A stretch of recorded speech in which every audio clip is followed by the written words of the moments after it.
Dear Mr. President, I speak to you today as a deeply concerned citizen, one of many who are witnessing something dangerous take root in our communities. Not just crime or hardship, but cruelty. There's a heaviness in my heart I can't shake. I've seen it, I've felt it, and it's growing. A few nights ago, I stepped out to grab a bottle of water from the back of my car. The hatch was open. I was exposed when suddenly, a truckload of young people roared up behind me, blaring the horn, screaming. It wasn't an accident. It was an attack designed to startle and intimidate. I live with PTSD. That moment of shock stayed with me for hours. Did they know? Probably not.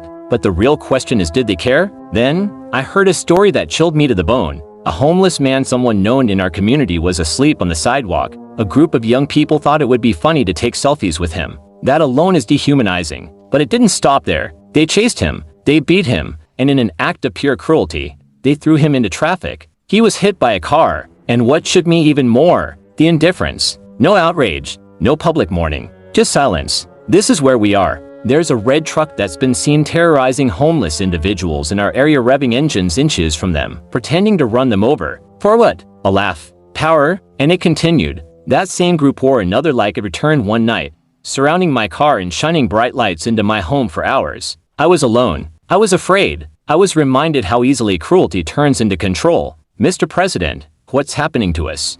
Where is our humanity? Where is our empathy? These aren't just isolated events. They're part of a disturbing trend. Meanness is becoming entertainment. Vulnerability is being exploited. The consequences are real physical, emotional, and psychological trauma that doesn't just disappear. We must ask ourselves, what are we teaching our children? Why is hurting others easier than helping them? Why is fear so widely tolerated? Still, I haven't lost hope. I see kindness in small moments, people offering food, sharing warmth, and defending strangers. But these quiet acts are being drowned out by louder, darker ones. Mr. President, we need action. What will your administration do to address this growing cruelty?